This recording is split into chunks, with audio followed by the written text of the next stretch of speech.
شروع اللہ کے وبرکت نام سے جس نے دنیا کو ہمارے لیے مسخر فرمایا۔ درود پر آقا نامدار حضرت محمد مصطفیٰ صلی اللہ علیہ وآلہ وسلم اور ان کی آل پر۔ آج ایک بہت ہی خوبصورت واقعہ جو کسی درویش کا ہے میں آپ کے گوش گزار کرتا ہوں۔ 21ویں شب کا چاند تھک ہار کے غروب ہو چکا تھا۔ چاروں طرف گپ اندھیرا تھا۔ شیشم، سفیدے اور کیکر کے طویل قامت درخت بھوتوں کی طرح مجھے گھیرے ہوئے تھے۔ میں چیچا وطنی کے تاریک جنگل میں بھٹک رہا تھا۔ آس پاس کوئی سڑک یا پگڈنڈی نہ تھی۔ اس حالت میں نہ تو سمت کا تعین ہو رہا تھا، نہ ہی کسی منزل کا سراغ ہاتھ آ رہا تھا۔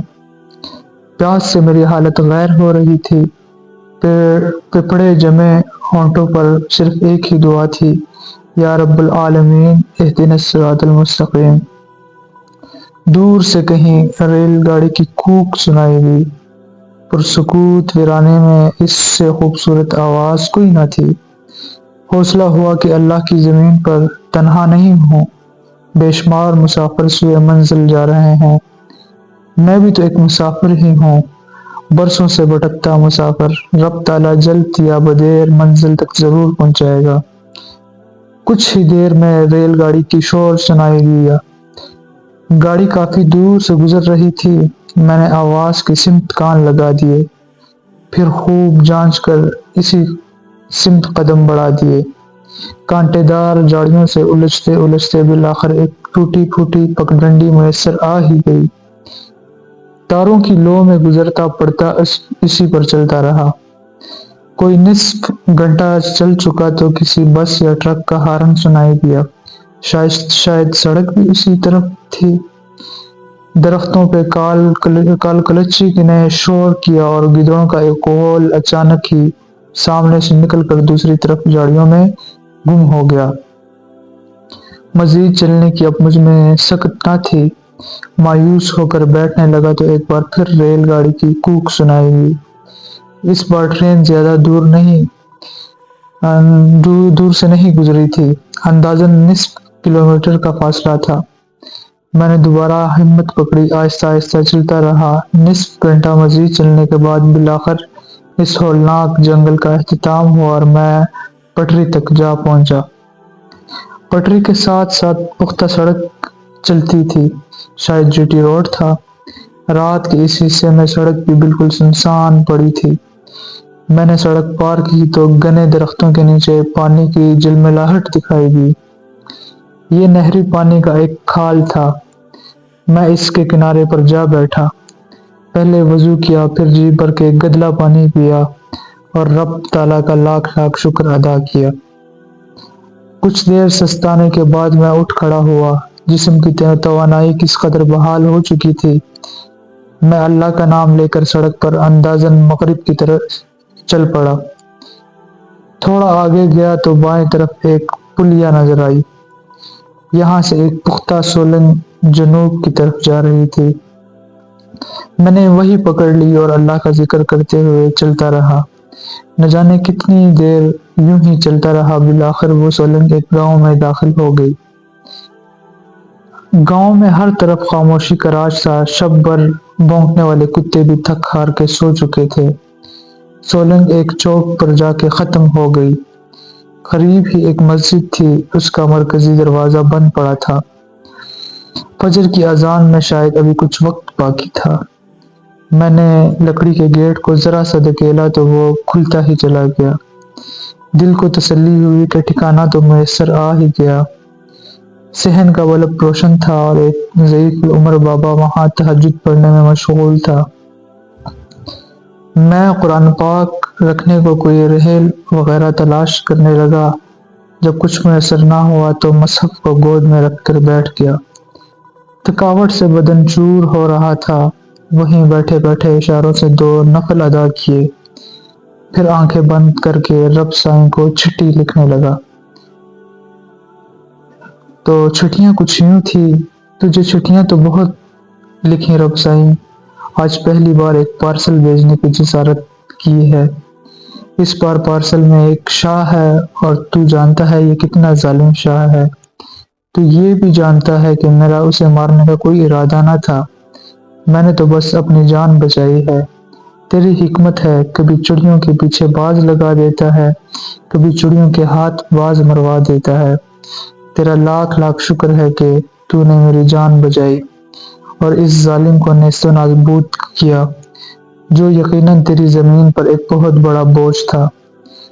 میں پھر بھی استغفار کرتا ہوں اور اپنی تمام بری خواہشات اور شرور سے تیری پناہ چاہتا ہوں، اور ہر اس خیر کا طالب ہوں جو تو مجھے عطا کرے۔ اس کے بعد میں پرسکون ہو کر بیٹھ گیا اور آنکھیں موند لیں۔ ابھی تھوڑی ہی دیر گزری تھی کہ کندھے پر کسی نے دست شفقت آن رکھا۔ سر اٹھا کے دیکھا تو وہی تہجد گزار بابا میرے سر پر کھڑا تھا۔ کہنے لگا، چڑیوں کے ہاتھ صرف باز نہیں مرواتا، کبھی کبھی ہاتھی بھی مروا دیتا ہے۔ میں نے چونک کر اسے دیکھا۔ اس کی عمر 70-80 برس کے قریب تھی۔ سفید براق داڑھی، سر پر پرانا سا پٹکا، صاف ستھرا سفید کرتا اور نیچے نیلے رنگ کی تہمد۔ مجھ پہ خوف طاری ہو گیا۔ میں نے سہم کر کہا، آپ نے میری دعا سن لی؟ وہ ہنس کر بولا، دعائیں تو رب تعالیٰ ہی سنتا ہے۔ ہاں، جب تیری چٹھی وہاں پہنچی تو ہم بھی اس کے بارگاہ میں کھڑے تھے۔ میں نے کہا، پھر تو یقیناً آپ اللہ کے ولی ہیں۔ وہ میرے پاس بیٹھتے ہوئے بولا، میں تو نوکر ہوں اس کا۔ اگر تو راوی پار سے آیا ہے تو تیرے لیے بھی ایک نوکری ہے۔ میں نے حیرت سے پوچھا، نوکری؟ کیسی نوکری؟ وہ ہنس کر بولا، اسی کی نوکری جسے تو چٹھیاں لکھتا ہے۔ پہلا عاشق دیکھا ہے، محبوب پاس ہے اور پھر بھی چٹھیاں لکھتا جا رہا ہے۔ میں نے کہا، کیا کروں بابا، جب بہت ہی مایوس ہو جاتا ہوں تو لکھ بیٹھتا ہوں چٹھی، اس کی مرضی جواب دے یا نہ دے۔ وہ میری پیٹھ تھپتھپا کر بولا، تیری تمام چٹھیوں کے جواب آئے ہوئے ہیں پتر، دیکھ تیری گود میں پڑے ہیں۔ میں نے بے یقینی سے اپنی گود میں رکھے قرآن پاک کو دیکھا اور ناسمجھی میں سر ہلا دیا۔ اس نے میری گود سے قرآن پاک اٹھایا اور بولا، یہ صرف دم درود اور جن بوت پگانے والی کتاب نہیں، رب تعالیٰ کی لکھی ہوئی چٹھی ہے انسان کے نام۔ لوگ اسے کپڑے میں لپیٹ کر طاق پر دھر دیتے ہیں، پھر جب کوئی تکلیف آتی ہے تو اس کے سامنے شکوے کھول کر بیٹھ جاتے ہیں۔ اسے ترجمے سے پڑھ کر جوں جوں سمجھ آئے گا، تیرے ہر خط کا جواب ملتا جائے گا۔ میں نے کہا، میں ضرور پڑھوں گا بابا جی، ترجمے سے پڑھوں گا۔ کیا میں پوچھ سکتا ہوں کہ آپ کا رتبہ کیا ہے؟ آپ غوث ہیں، خواجہ یا قطب یا ابدال؟ وہ ہنس کر بولا، عہدہ پوچھ کر کیا کرے گا؟ یہ عہدے تو دنیا والوں نے گڑھ رکھے ہیں، فلاں غوث ہے، فلاں قطب، اصل میں تو سب نوکر ہی ہیں اس ذات کے، کوئی وڈا نوکر، کوئی نکا نوکر۔ غلام رسول نام ہے میرا، لوگ بابا ڈاکیا کہتے ہیں۔ پھر وہ بزرگ چوکڑی مار کے میرے سامنے بیٹھ گیا اور بولے، 30 سال تک اس گاؤں میں ڈاک تقسیم کرتا رہا ہوں، خط، منی آرڈر، رجسٹریاں، گرمی سردی دھوپ بارش، ہر آن ڈیوٹی نبھائی۔ یہاں ایک غریب بڑھیا تھی جس کا نام ست جوائی تھا۔ ایک ہی بیٹا تھا اس ست جوائی کا، اس کا جو شہر میں نوکری کرتا تھا، اسے ہر مہینے منی آرڈر بھیجتا تھا۔ وہ لڑکا باغی ہو گیا، وہیں شہر میں کہیں شادی کر لی اور ماں کو بھول گیا۔ ست جوائی بیچاری رل گئی، ہر مہینے مجھ سے پوچھتی، نور محمد کا کوئی منی آرڈر آیا ہے؟ میں جھوٹ موٹ کہتا، ہاں بی آیا ہے، پھر اپنی تنخواہ سے کچھ نہ کچھ پیسے اسے پکڑا دیتا اور جھوٹ موٹ اس کا انگوٹھا لگوا لیتا۔ جب تک وہ زندہ رہی اس کی مدد کرتا رہا، بس اتنی سی بات پہ رب سائیں نے نوکر رکھ لیا۔ اچھی بھلی تنخواہ دیتا ہے، ضرورت سے کہیں زیادہ واپس اسی کے بینک میں ڈال دیتا ہوں۔ تو کرے گا اس کی نوکری؟ ایک سیٹ آج ہی خالی ہو رہی ہے۔ میں نے حیرت سے اسے دیکھا اور کہا، کیا نوکری ہے بابا جی؟ وہ بولا، مخلوق کی خدمت، اس کے کنبے کا خیال رکھنا، بس یہی نوکری ہے اس کی۔ بہت کم لوگ یہ نوکری کرتے ہیں، اور جو کرتے ہیں ہمیشہ بھلے میں رہتے ہیں۔ یہاں سے بہت اوپر آسمانوں میں اس کا بینک ہے۔ بے شمار لوگوں نے وہاں اکاؤنٹ کھول رکھے ہیں، ہندو، مسلم، سکھ، عیسائی، سب کے اکاؤنٹ ہیں وہاں۔ ان کے بھی جو اسے مانتے تک نہیں، سب کو برابر نفع دیتا ہے وہ، لیکن ایمان والوں کو سب سے زیادہ دیتا ہے، 70 گنا اس دنیا میں اور 70 گنا آخرت میں بھی۔ میں نے مایوسی سے کہا، میرا اکاؤنٹ کیسے کھل سکتا ہے بابا؟ میرے پاس تو پوٹھی کوڑی بھی نہیں۔